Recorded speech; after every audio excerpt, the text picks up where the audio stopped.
right. There is always an excitement in the air.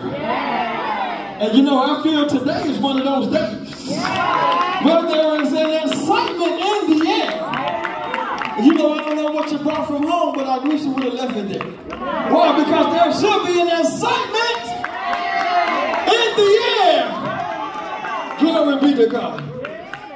Amen. I believe God deserves our praise. In Ephesians 1 and 11, to encourage you a little bit today, it says, in whom also we have obtained an inheritance, being predestinated according to the purpose of him who worketh all things after the counsel of his own will. That's right. He says, to whom also we have obtained an inheritance, being predestinated according to the purpose of him who worketh all things after the counsel of his own will. And if you take a word from that, you take the word predestinated. Predestinated, known beforehand. And beforehand is to know in advance.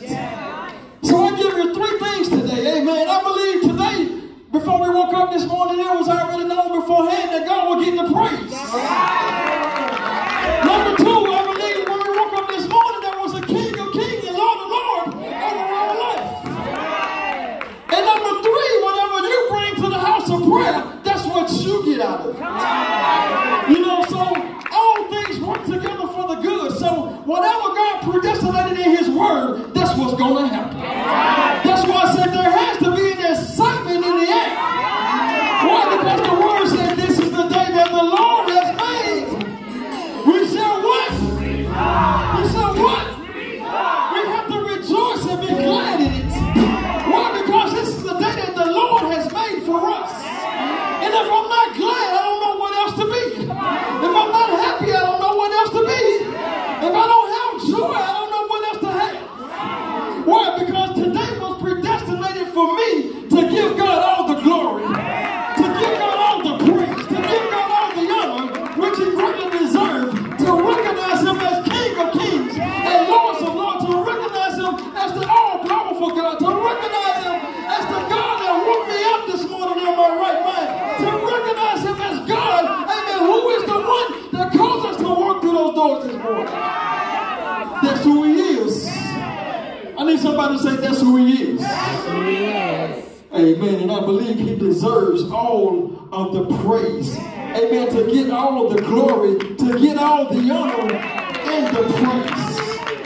And that's why we came here today. Amen. For those that are online, I welcome you to RIJCC Ministry. Amen. A place where God gets the glory and God gets the praise. You know, I don't care what's going on in our life, but guess what? God still deserves our praise. Amen. I welcome you to this house of prayer, amen, where there's love. Amen. And there's a praise, our master that we serve and delight. Amen. I welcome you, amen, our Pastor Stephanie Bailey. Amen. Also our Chief Apostle Bailey. Amen. I welcome you to this house, amen. Amen. Have an exciting time today. Have an expectancy of what the Lord is going to do for you today. Amen. We welcome you to the house of prayer.